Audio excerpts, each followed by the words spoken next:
It's the middle path, because half of your toddler's tantrum is about not feeling heard, not feeling understood. And so if you can hear your child and understand your child and still set a limit and still say no, but they will calm down that much faster. You're listening to the Mindful Mama podcast, episode 217. Today we're talking about how to reduce toddler tantrums with Rebecca Hershberg. Welcome to the Mindful Mama podcast. Here it's about becoming a less irritable, more joyful parent. At Mindful Mama, we know that you cannot give what you do not have.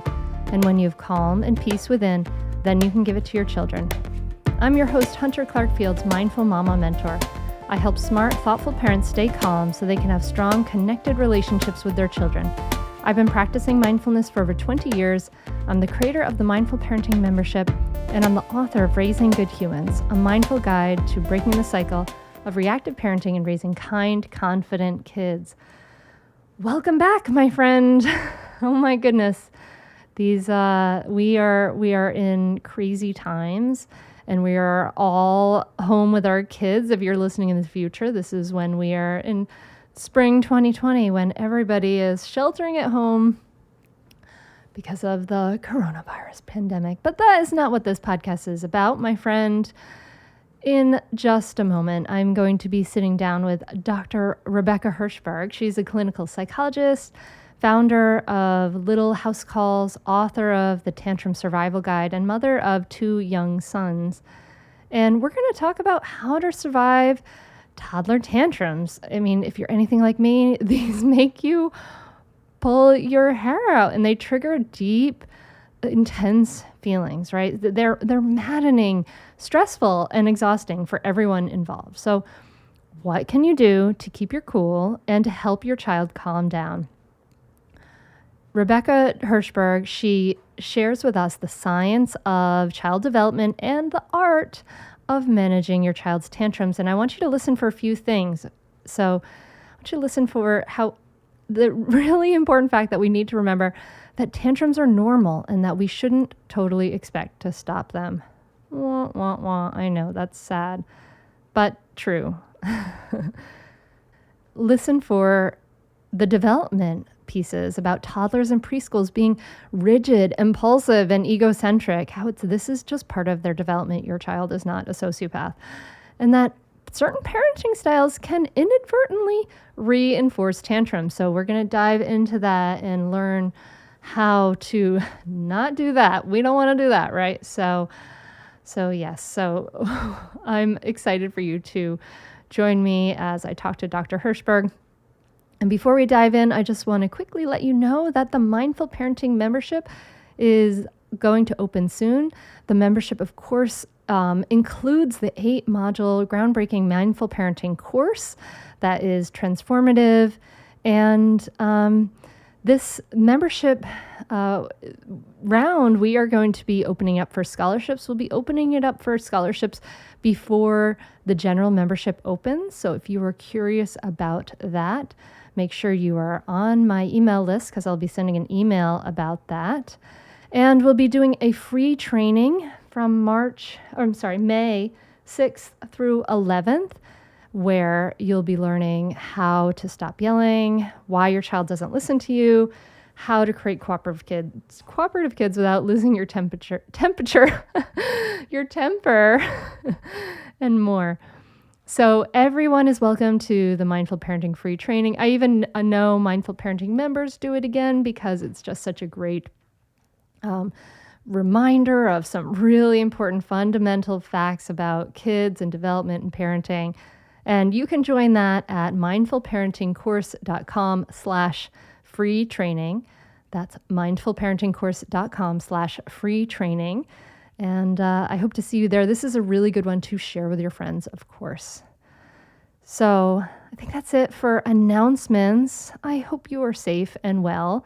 And I hope that this podcast helps you through your never-ending, endless Groundhog Days with your children these days. All right, let's dive in. Join me at the table as I talk to Rebecca Hershberg. Rebecca, thanks so much for coming on the Mindful Mama podcast. It's my pleasure to be here. I love it. So I'm really happy to actually be a guest on it. Well, I'm thrilled because, as I said to you, I have, sometimes I get parenting books just flow in the mail to me now because of the Mindful Mama podcast. And I had a little resistance to reading the Tantrums Survival Guide. And then I dove in, and it's so readable and it's so right on. And I was just like, I just got an hour and a half, like sucked away, like pleasantly, like enjoying and circling and underlying and having a good time. It's a great book. Well, thank you. That is the highest compliment ever from a busy mama. So, I really appreciate it. Thank you. Thank you. So there are so many things in here I want to dive into, and I'm really excited about this. But we want to talk about, I think, where you start with your book, which I think is so important, is that tantrums are normal. Yes. Tantrums are normal. They are expected.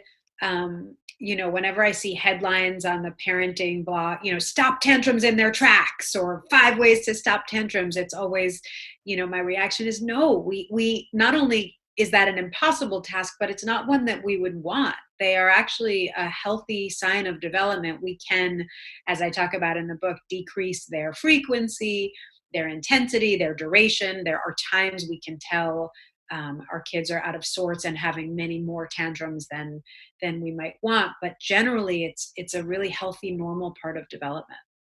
All right. Yeah. And that's what I've always kind of come to understood coming around the other side of it, when I wasn't in the like pulling my hair out and wanting to, die in the midst of the tantrums. But yeah, that it's a big emotional release for kids who their brains aren't developed yet. And you talk a lot about this, about the brain development as well. But you also, before we talk about the brain development, you talk of many parents are often really pretty convinced that their child's tantrums are not normal. Like, but you haven't seen my kid's tantrums. And I know you get a lot of messages like this. So just to be really clear, what is within the realm of normal? And you also talk about 5 possible red flags. So I think this is important to get out there too. Yeah. So unfortunately, I'll just start by saying, in case people are waiting with bated breath, unfortunately, there's no formula. There's no, well, if your toddler is having this many tantrums a day that are this long, then that's nothing to worry about. But then there's a threshold we cross and suddenly it's worrisome. It's not, unfortunately, and somewhat obviously that simple. For the most part, just anecdotally, the majority of people who have told me that I've never seen tantrums like the way their kid is tantruming, that is generally not the case. We all respond extra powerfully to our own child's tantrums, in part due to evolution and the fact that our child's cries and shrieks are supposed to get us all worked up. And so they seem so much worse. That said, we do look when I'm doing an assessment to see, is this a general, expected type of tantrum, or might there be other concerns? And other concerns don't mean, by the way, horrific things coming down the pike. It just means there might be, let's say, a sensory issue or some stress or whatever it is. I'm going to look at duration. So I'm going to look at, is the tantrum often over 25 minutes? Not once in a while, and not when your child is sick or hasn't slept, but is it often more than 25 minutes? And I will always encourage parents to set a timer, because when it's your own child, you will swear that it's been 2 hours and it's only been, 10 minutes. So true. That's where all our epic stories come from. Exactly. And it's often, if you remember like that horrible tantrum that your kid had, then chances are that was an outlier. And that's kind of the point. It's like, oh, what about that one at the airport that was 2 hours long? And right, there was that one at the airport. And if that's happening all the time, then there might be reason for concern. True inability for a child to self-soothe sort of at all. So a lot of times when kids are left to their own devices, not, 100% ignored, and ideally in the presence of a loving adult, but still not necessarily with any major intervention, kids can pull themselves together after a certain period of time. And there are kids that really cannot at all. And it just gets worse and worse and worse. That might be something to worry about. aggression happening more frequently and severely than is normally expected. So again, some hitting, some scratching, once in a while biting, that's all pretty much within the realm of normal.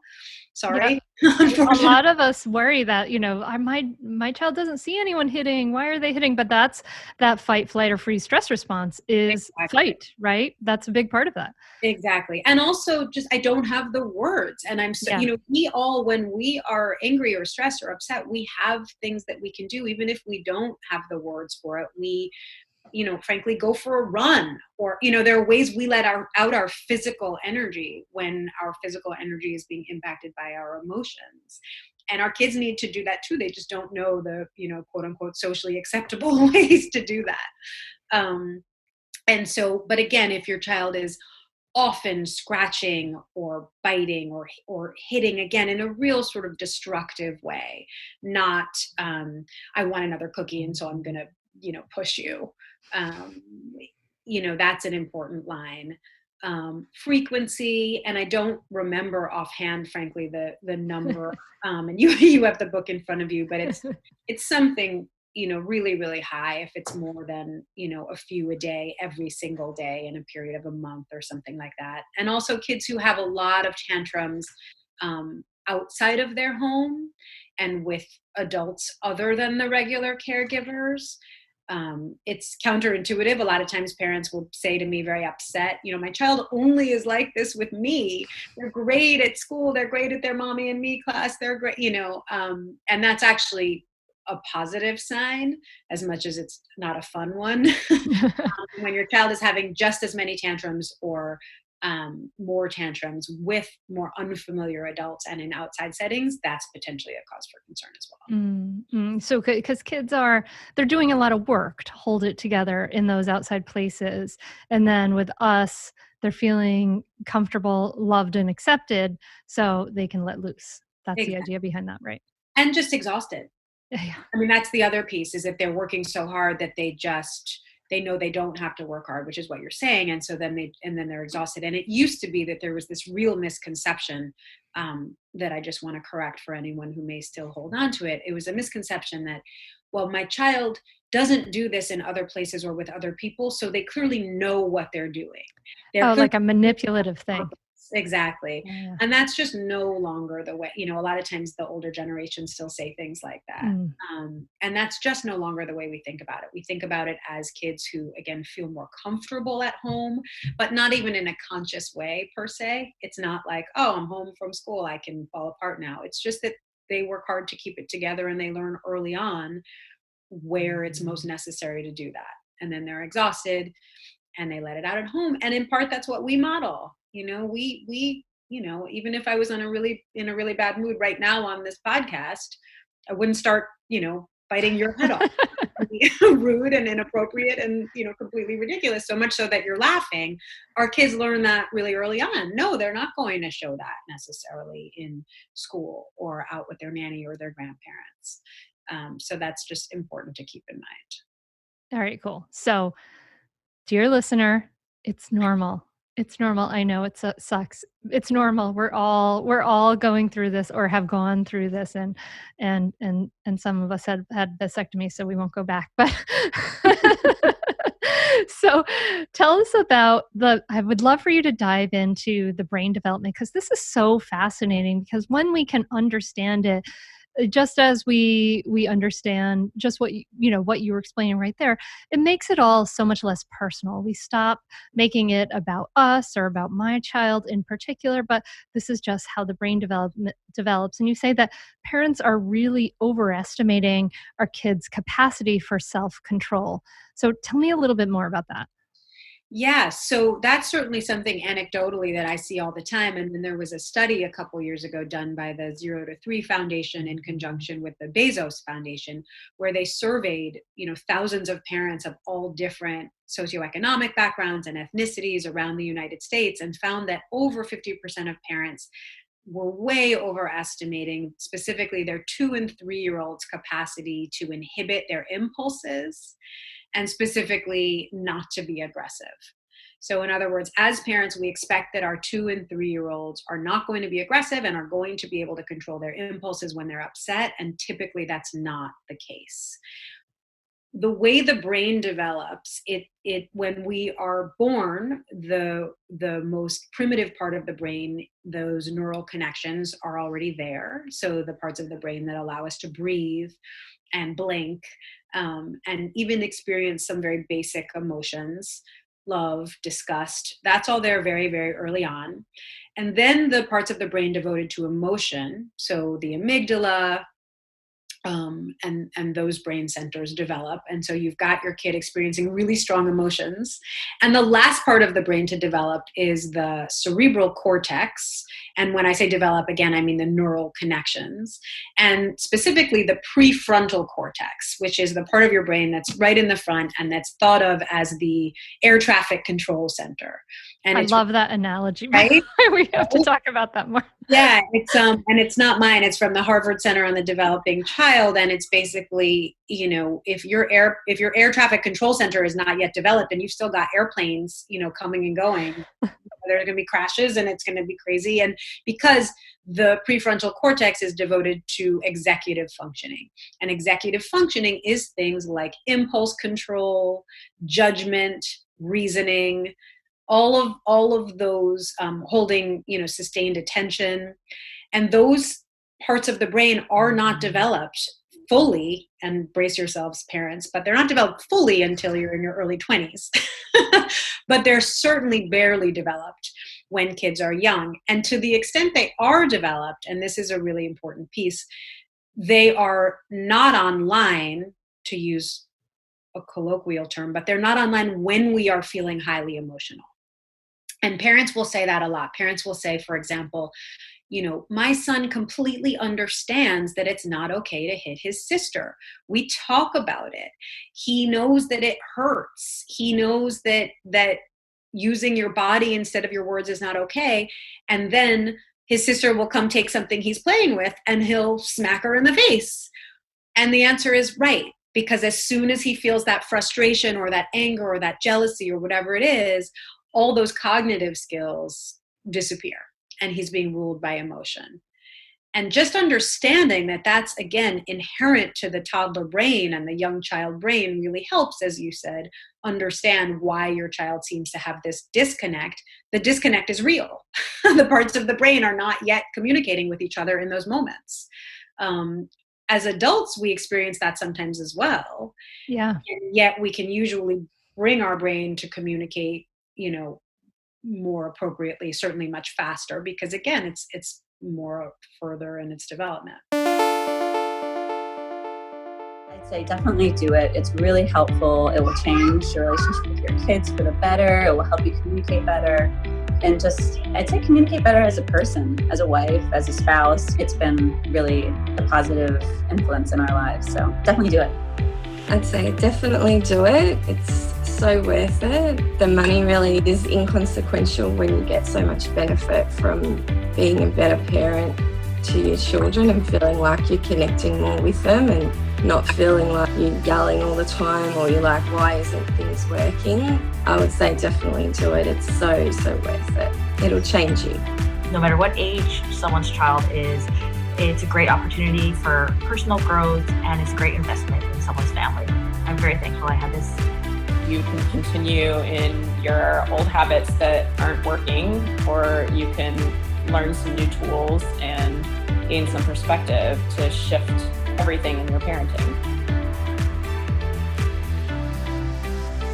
Are you frustrated by parenting? Do you listen to the experts and try all the tips and strategies, but you're just not seeing the results that you want? Or are you lost as to where to start? Does it all seem so overwhelming with too much to learn? Are you yearning for a community of people who get it, who also don't want to threaten and punish to create cooperation?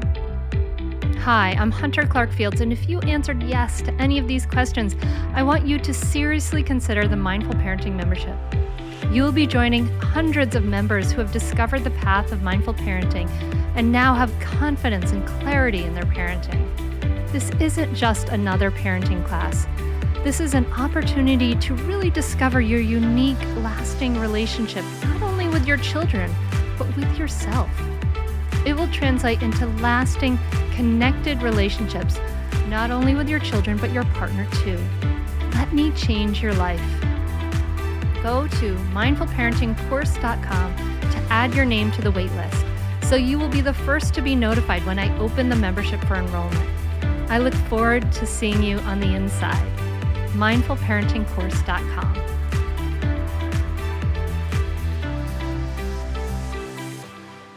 We've had a lot more practice with it, but that's what I teach all the time to parents who are frustrated when they're losing it. It's like, yes, those emotional centers, that amygdala is literally kind of bypassing that prefrontal cortex. So you're not able to access all those, you may know you don't want to yell and you want to use your quiet voice and you want to use these new communication skills you've learned. And it takes a lot of intention and practice to be able to bring all those things online when you want them to, because that amygdala, that's much faster than the executive function is. It needs to be. Again, if you think about surviving, it needs to be the fastest acting.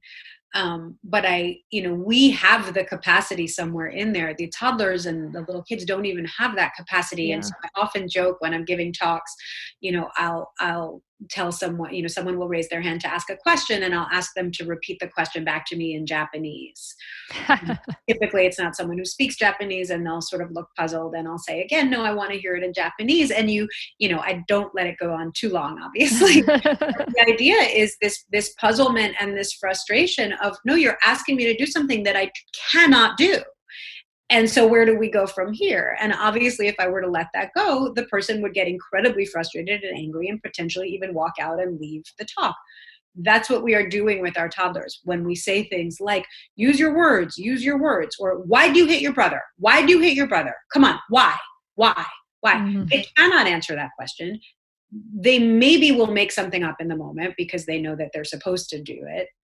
But usually those types of approaches really just makes things worse because we are highlighting and demanding our child do something that they are not developmentally capable of doing. Yeah. So we in some way, we kind of hope that we're teaching them, like, use your words. It seems like a good thing to say, right? But they're just incapable of this. So it probably makes things ultimately worse.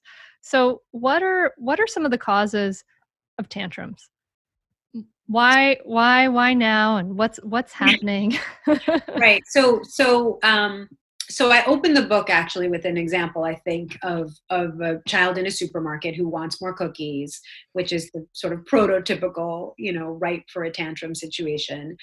And I sort of say that you are an onlooker and you are watching this toddler in the cookie aisle fall apart because his mom is not getting, or his dad is not getting him Oreos.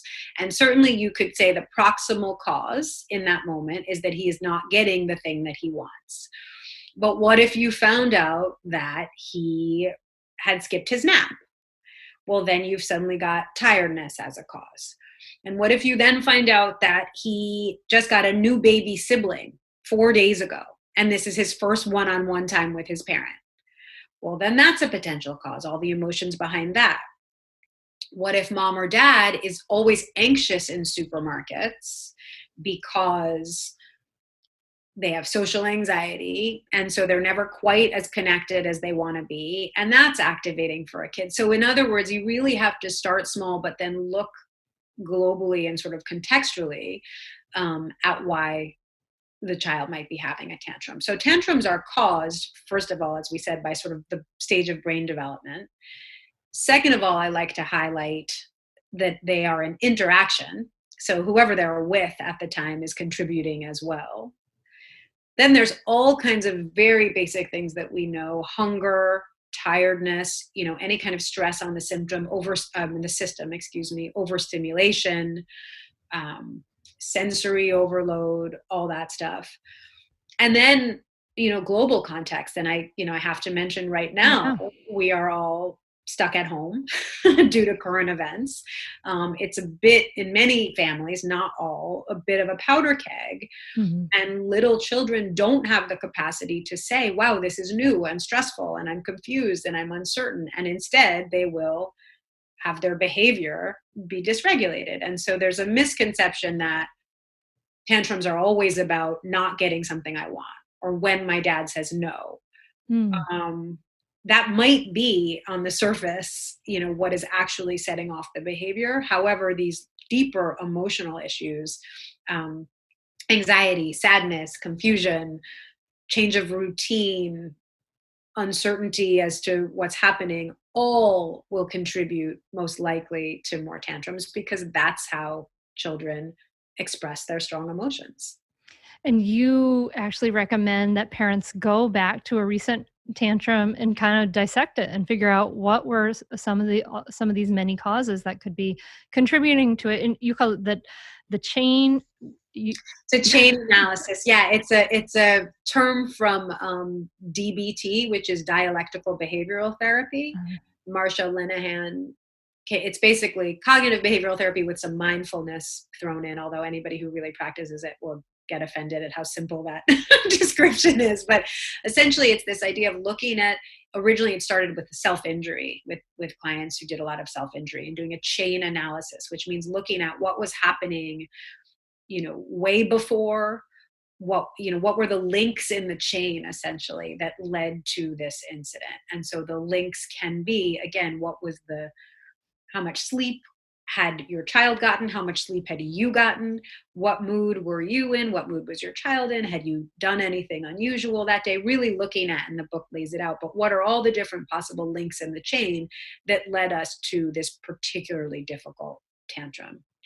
And I recommend that parents do that, not because there's always going to be something you could have done differently or changed, but because patterns, if you do that for more than one tantrum, or if you do that at a time that tantrums really seem to be escalating, you often end up making a discovery that you might not have realized at first about why, what's going on right now that's different.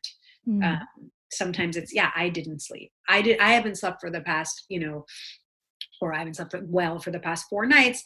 My toddler's having a lot more tantrums. I bet it's because I'm a little bit short with my toddler because I haven't slept. Maybe if I try sleeping more tonight, the tantrums will improve. That sort of connection.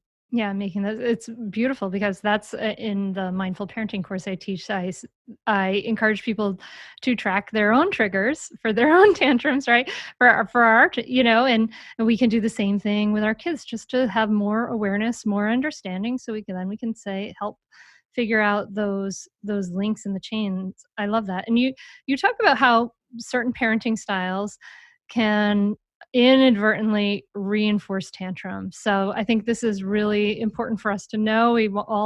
Every listener wants to know, oh my gosh, am I doing the right things, saying the right things?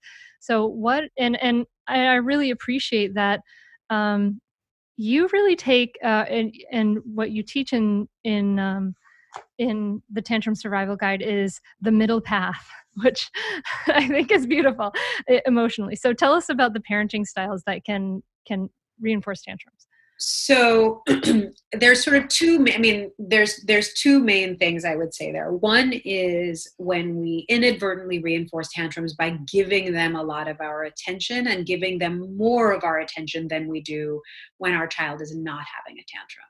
So I've worked with several families, and let me just stop here to say that none of this is said with any judgment. Everyone is handling a lot of different things and doing the best they can. So it's more that it's helpful to have it pointed out so that you can see it if you didn't see it yourself. But I've worked with a lot of families who, when we really dive deep, we realize that their child gets more attention when they're having a tantrum than when they're sitting and playing quietly. And that's because tantrums are hard to avoid. They are super loud. They are potentially destructive. They are distressing.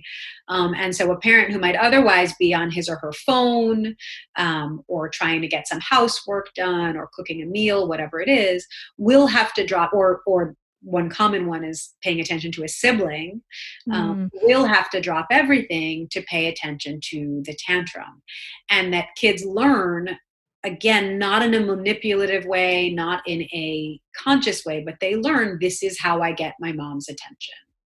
And so if we can shift that and start to really give more attention in an intentional, mindful way to our kids when they are emotionally regulated, when they get frustrated and don't have a tantrum, right? Wow, I said this to my son literally yesterday. I said, when I said that you had to turn your iPad off, you just grunted.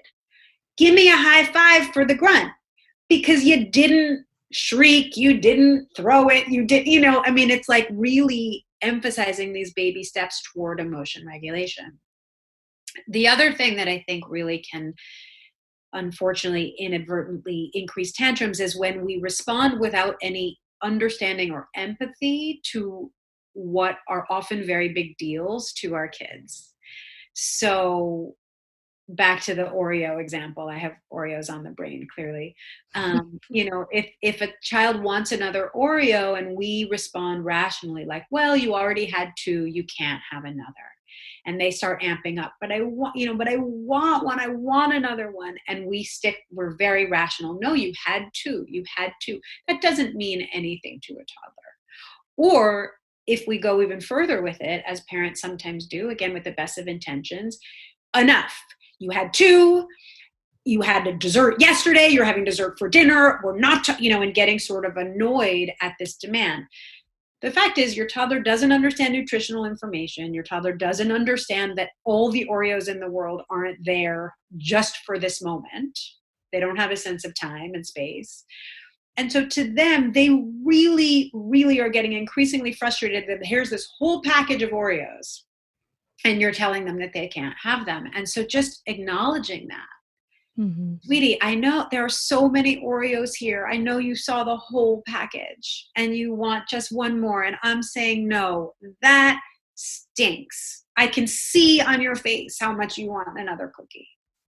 You know what? If I were you, I wouldn't even want one other cookie. I'd want 100 other cookies, and to play with it and connect over it.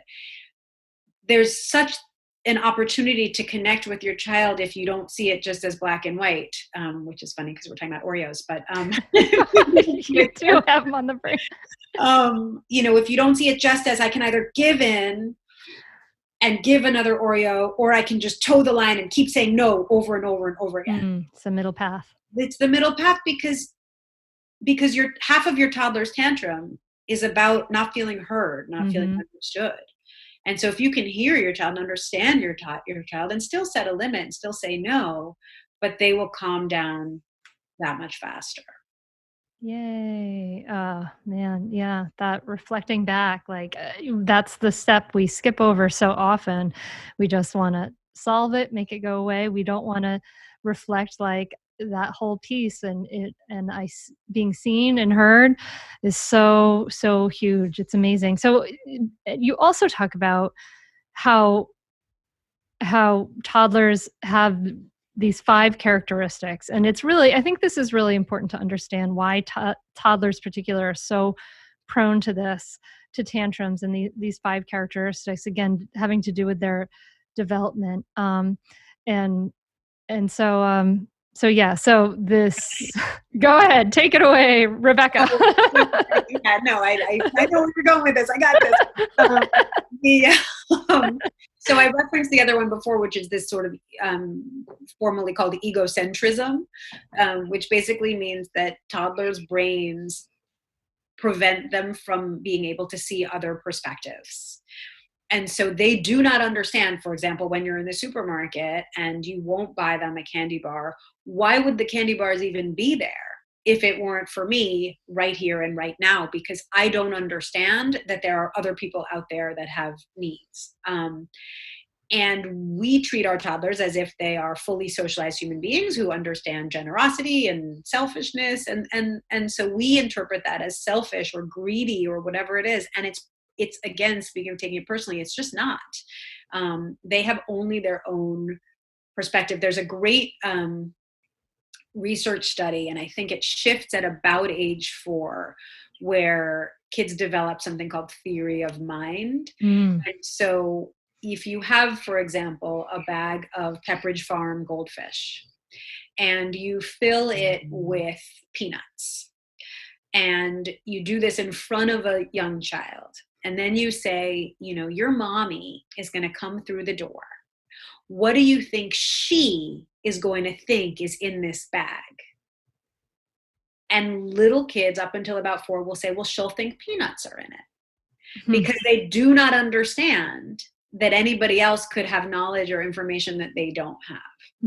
Whereas then they reach an age that they'll say, oh, she'll think it has goldfish in it. I know it has peanuts in it because I saw you put the peanuts in it. But the outside is clearly a goldfish bag. And so she'll think it's goldfish. And when that happens, a world of opportunity opens up. But before that, again, think about how confusing the world must be in some ways when you really think you're the only person in it. And yet people are constantly telling you that there's reasons you can't have things. It's infuriating. It's infuriating. What do you mean I can't have this? This is here. It's in front of me. What, And so very in the present moment. Exactly. They're very in the present moment. So that's one. Another one is rigidity. So parents will, I'm sorry, go ahead. Hold on. Can I go back to egocentrism for a second? Because I think that's so important to understand also too, that this egocentrism, like the word, we have a little baggage, I think, around the word egocentric, right? We use it to mean all these very negative things, but it really just means what Dr. Hershberg is saying, that they can't understand that there are other people. But at the same time, little kids can have empathy too for other people's hurt feelings. So and I've seen this in my clients in my course, that little kids as young as 2 can have, can say, oh, I didn't really, they didn't honestly realize things affected their mommy that way. And it's an important distinction that you would only think about in a conversation like this, because the word empathy is used typically to cover all of it. But there is a distinction between having empathy in terms of seeing, for example, on the playground or whatever, to see another kid cry and knowing that that person needs your help is different developmentally from really being able to change perspectives. Yeah. So for example, I remember so clearly, because it was as I was writing the book, saying something to my older one, who at the time was, only 3 or so. But he asked me for something, this always happens with parents. Like if you're holding 25 things and then your kid says, can you hold this for me? But this was something where he was doing something and I was doing, I think, 10 things at the same time. And he said, well, I want a snack, or will you go get me a snack, or whatever it was. And I said, does it look like I'm doing anything right now? Sort of sarcastically. Does it look like I'm doing? And he looked at me and sort of and he said, yeah. So, yeah, okay. And that's the egocentrism. It's like, yeah, I get that you're doing other things, but I have a need. And so that obviously comes first. And that's the piece that is missing and that is infuriating. And that then when we respond to in that infuriated way, can create the tantrum. Yeah, it's not personal. It's not that your child is a sociopath either. They're also impulsive and rigid. Tell us about that. Impulsive and rigid. And just to the personal piece, I say in the book, and I did not make up the acronym, but it's helpful to so many parents, the acronym Q-TIP, which is quit taking it personally. And just to have that, hanging on your wall. Oh, I like that. But they are rigid and impulsive. Yes. So again, we overestimate our children's abilities to control their impulses. And that gets back to the example of when your child hits his sibling, or when your child sees the fancy glass bowl and picks it up, even though he's been told a million times not to. For which my suggestion is always move the glass bowl. Yes. But sometimes parents say, no, but he should know not to touch. I've said a million times, don't touch it. And again, he does know. That doesn't mean he can manage his impulse when the sun hits it in a particular way and it looks shiny and awesome. And so that, again, just recognizing no matter what your child knows cognitively, that impulsive piece is there. And it's not that they're actively disobeying you. I hear that a lot. I've told him not to run. He's clearly, disrespecting me, which is such a personal interpretation of, no, he's running because he just wants to run. And the part of his brain devoted to managing that impulse is not developed.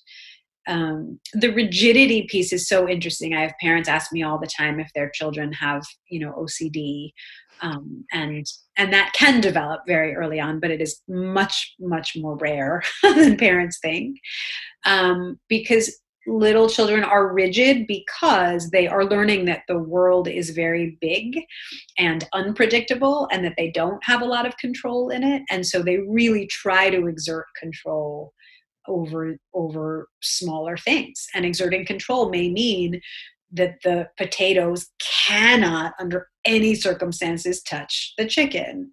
Or when you read this story, you have to read it in the exact same character voice every single time. And you cannot leave out a word, because that, and kids will throw tantrums over those sorts of things being altered. And again, because tantrums are interactions, parents will get increasingly frustrated. Like, it's barely any chicken touching barely any potato. Come on, instead of scary. You're scaring me, Rebecca. I've seen a lot of parents saying a lot of things. I've been one too. But yeah, so that rigidity piece, again, if we understand where it's coming from and how it fits into the developmental trajectory, then we can have a lot more patience for it and tolerance for it, which is the key to decreasing some of these tantrum interactions. Stay tuned for more Mindful Mama podcast right after this break. We are supported by KiwiCo. I have never seen something that is so cool for kids. You'll want to listen close if you have a child, a grandchild, niece, nephew, or little cousin that is learning from home.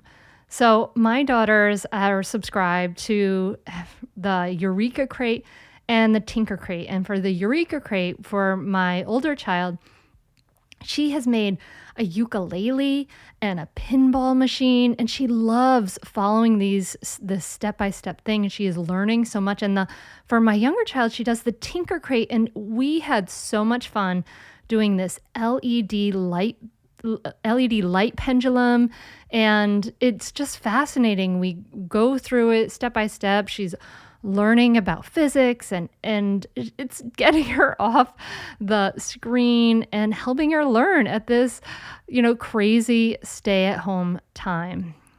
You and your child can get super cool hands-on science and art projects delivered right to your door every month. And what kid doesn't love to get mail? You'd be so surprised at how high quality the materials are too. These are real engineering, science, and art projects for children. There are different crates for kids of all ages, so there's something for every kid. For 2 to 4-year-olds, they have projects like creating rainbows, speedy race cars, and camping, and they're all things that kids can do really without a lot of adult involvement. And when you get involved, it's simple, it's fun, it's easy. There's no commitment, so you can pause or cancel at any time. KiwiCo is redefining play with hands-on projects that build confidence, creativity, and critical thinking skills. There's something for every kid or kid at heart at KiwiCo. You can get your first month totally free on select crates at kiwico.com/hunter. That's kiwico.com/hunter. Yeah, then we can take our side of the equation out of it, our anger, our frustration. I mean, if we can understand that this is just all brain development, this is no one's fault. There's no one's fault here. This is nothing to worry about. And I love it. Q-tip. We're going to Q-tip, baby. Quit taking it personally. And just to have patience with yourself, because we are taught not to interact with people that don't have fully developed prefrontal cortex. I mean, if you told me, if you said, hey, Rebecca, I have a friend, I'd love for you to hang out with her. She's impulsive. She can be aggressive. She only thinks about herself. She's incredibly rigid. I think you guys would get along great. How about dinner? I would do it in a million years. And yet that's what our children are like. And so please forgive yourself for not immediately having tolerance for it. we have to train ourselves to see it for what it is, because of course our instincts are very appropriately, no, this is not okay. Yeah. We haven't practiced all our lives. This is totally something new that, you don't encounter anywhere else in the adult world, for sure. Unless you're in a very rare exception. So, I want to talk about how to de-escalate them. And there's so many things I'd love to talk to you about this, but let's talk about how what are some of the things that we can do to de-escalate tantrums? So de-escalating tantrums, I think when we talk about, we have to think about where we are in the timeline of a tantrum, because how you prevent or de-escalate really depends on that. So for example, if you are heading into a situation that is ripe for tantrums, like a supermarket or a big box store, there's so much you can do before you even are in that situation to sort of get ahead of it. You can let your child know the expectations that you have in the store. You can come up with games and contests and whatnot that you can play while you're in the store. You can use physical touch, hold your child's hand. I mean, there's a lot of ideas in the book, and I can go through them specifically, but first the idea is just that so much of that is before a tantrum has even emerged. So to plan for this, Yeah. You also mention our expectations. Like, we shouldn't expect that kids are gonna be able to necessarily hold it together. That expectation is kind of leading to our own resentment. Right. So I think there's trying to have clear and realistic expectations, and then exerting agency, because we all know that once the tantrum is in full speed or full form, there isn't actually a lot we can do. And we do feel very helpless, and potentially, if we're out and about, embarrassed, or, and I would argue we have to learn to tolerate those feelings and get through them. But we do have a lot of agency beforehand. And so anticipation is, potentially one of our greatest tools. Even just paying positive attention to your child. We're going to go to the supermarket, and I'm going to engage my child in tasks of picking things out or finding different colors in the store, or if they're learning letters, pointing out, just engaging your child and giving your child the attention is going to increase the likelihood for tantrums. And so just using those types of tools. Or people often say, why does my toddler always have a tantrum when we're with extended family, when we're with my parents or my in-laws? A lot of times it's because you yourself are on edge. You're waiting to be judged. You're acting a little bit different in your parenting style than you do at home. And that's disconcerting for your toddler. And when children feel a little disoriented or disconnected from you, they're more likely to have tantrums. And so again, really thinking through proactively and intentionally, where is it that my child has the most tantrums, and how can I get ahead of that? Stay tuned for more Mindful Mama podcast right after this break. We are supported by CauseBox. I just discovered my favorite subscription. It is so fun, especially in this time of this sheltering at home time. CauseBox. I need to tell you about it. It's a quarterly, 4 times a year subscription box curated by women for women that is filled with all sorts of amazing products and brands that are ethical, sustainable, and have a positive mission to give back and make the world better. Every CauseBox is a limited edition and comes with 6 to 8 full-size products. You can get everything from skincare to jewelry to homeware and accessories. The last 4 boxes sold out within days, which I can believe because you get over $250 worth of products for only $50. I got my own sample box, and here are some of the things that I happened to love. I love the bento box, which I can't wait to use again when we're having lunches away from the home. Duffel bag, this beautiful duffel bag. It came with a jade roller, these earrings that my daughter and I are loving, and even amazing skincare. It is everything is incredibly high quality, and the box is so beautiful. Is just one of the best parts was just getting it in the mail. Of course, they ship it to you for free, and opening it. It feels like I got myself this huge surprise and this like bundle of gifts. I'd get this for myself. I'd get this for my mom, my sister, my friends, and it really is my new favorite subscription. The best part, of course, is that I got my listeners an exclusive discount. Go to www.causebox.com/mindfulmama and use the code mindfulmama to get your first box for 30% off. As in, you can get your first box worth over $250 for less than $39. So go check out CauseBox right now. I can tell you firsthand that you're going to love it. Mm-hmm. Okay. And so we could look back at them. We could say, when are they tired? When are they hungry? Kind of go through that checklist, make sure you've had a snack, all of those things.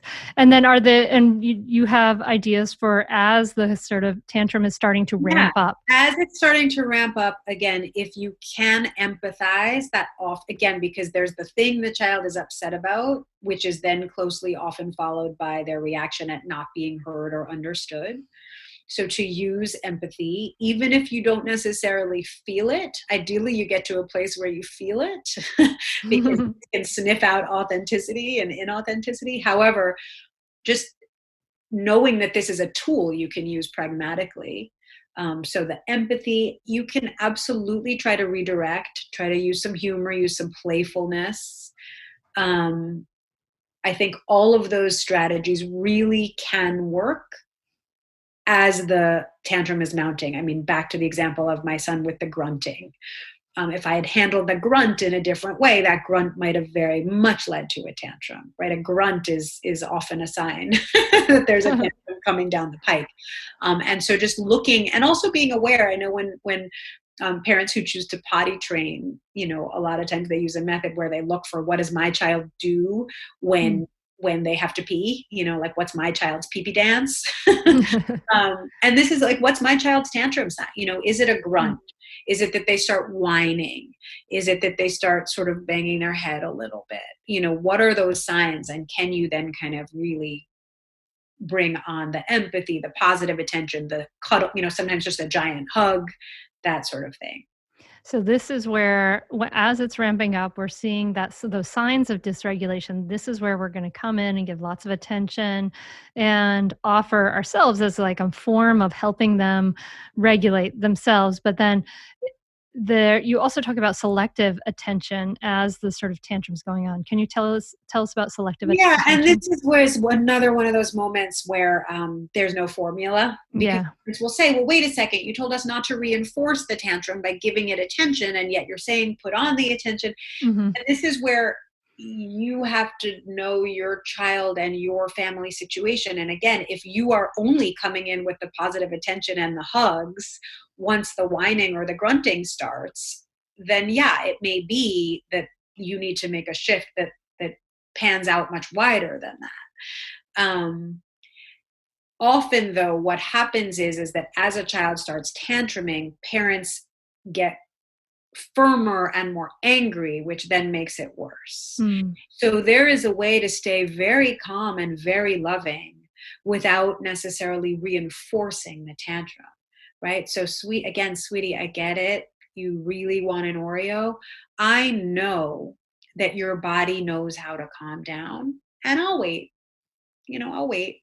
I'm right here. So you can sort of hold loving presence and not chastise your child and not escalate your child, while also not necessarily zooming in with kisses and hugs and snuggles that are cozier than anything else you've done all day. Because then I would want to have a tantrum every day for kisses and hugs and snuggles. Exactly. Right.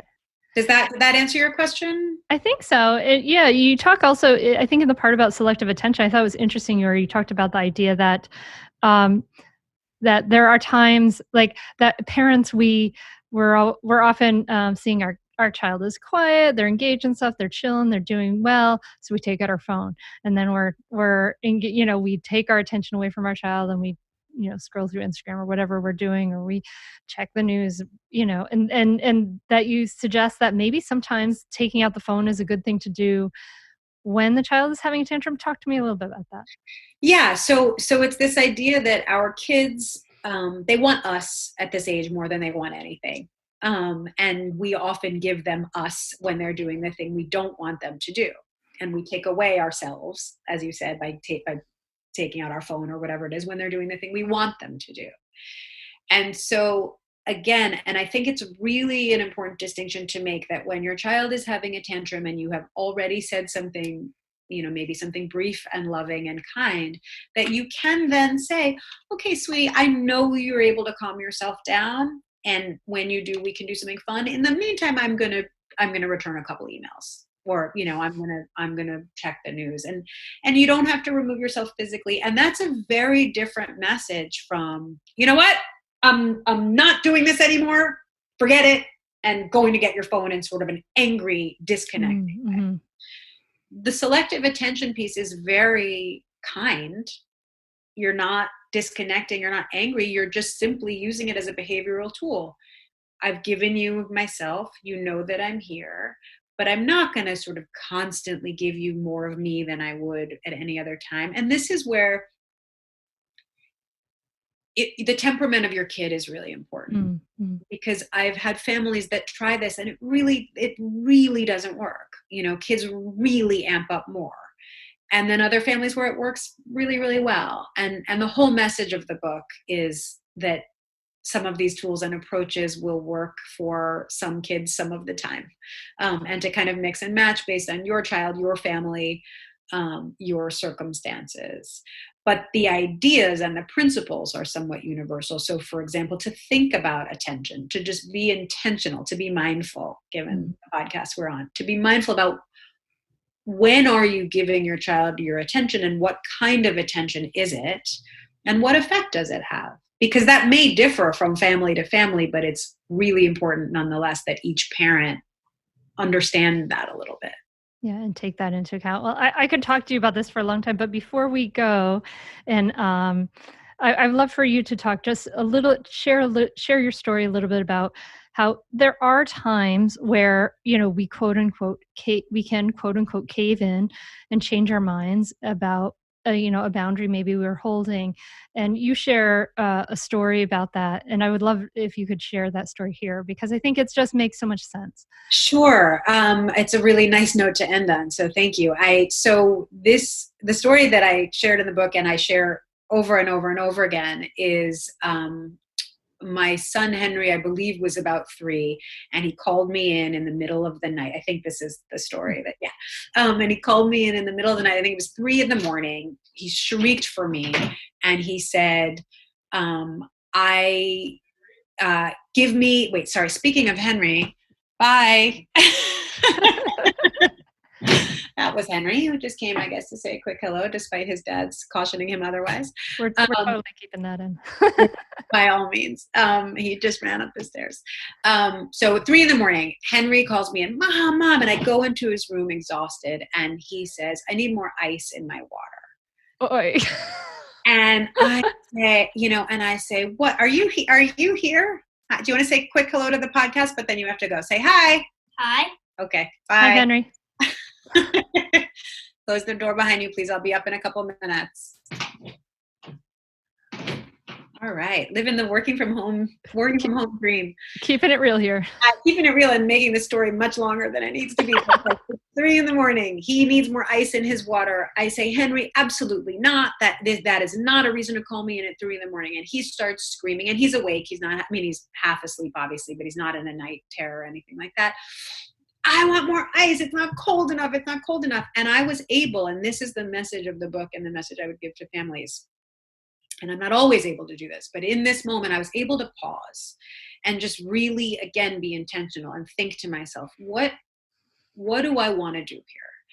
I could really toe the line on this and make this a huge thing that I'm not giving in on. And the reason to do that would be if then he were to learn that this was acceptable to call me in at 3 a.m. for more ice in his water. Or I could just get him the ice in his water and prevent him from waking up his baby brother, prevent me from having a horrible work day the next day. And I decided to do the latter because it made a lot more sense in that moment. And I knew I would be able to get back to sleep faster, that his brother would stay sleeping. And that was the most important goal. I also knew, and this is where I think so many parents kind of get stuck in their spinning thoughts. I also knew that this wasn't the be all end all decision. If this was a decision that was going to result in his calling me into his room every morning at 3 a.m., I'm going to know that soon enough. I'm going to know that the next night. And then I can take a different approach. Parents get so stuck in, and I sat there and I didn't know, what do I do? What do I do? What do I not do? There's no one right answer. There's a decision that you make in the moment based on the information you have at the time. And you're sort of collecting data. And if the situation happens again or doesn't happen again, then you have more information. In my case, it turns out he didn't the next night call me in for more ice at 3 a.m. And so all was good. If he had, I would have had to address it kind of head on and taken a different approach. So that idea that you can think about each situation separately, and again, just build in that pause, that mindful pause is, I think, the key to being able to handle some of this more effectively. Well, Rebecca, your book is awesome. The Tantrum Survival Guide. Everyone, you should go and get it if you're struggling. It is an easy read, and Rebecca is a wonderful writer. Thank you so much for the work you're doing and for coming on Mindful Mama podcast. I really, really appreciate it. Thank you. It was a pleasure and an honor. I love this stuff. So yeah, thank you. Thank you so much for listening. I love Dr. Hershberg's down-to-earth attitude, and I really mean it when I say the Tantrum Survival Guide is very readable. So, I mean, it's just such a breath of fresh air knowing that this is all normal and that we will get through it, and we can do it better thanks to Dr. Hershberg. Yay! Before we go, I want to give a quick shout out. You know, those ratings and reviews that you do really make a huge difference to help people find the podcast. So I want to give a shout out to Mother Shay, who said that, who gave a review on Apple Podcasts. And she said that since becoming a mother a year and a half ago, I've been searching for conversations about motherhood that dive deeper about what it means to undergo this transformation.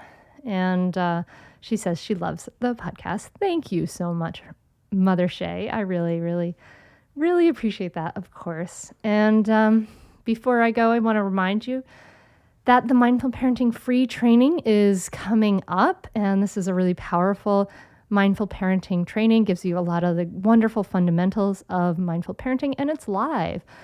I'll be there to answer your questions and to give you personal feedback. And you can join that at mindfulparentingcourse.com/free training.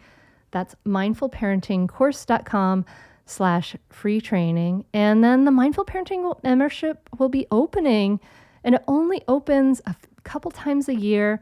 There's just a brief window when it opens. So make sure you're there when it opens so that you can be part of it.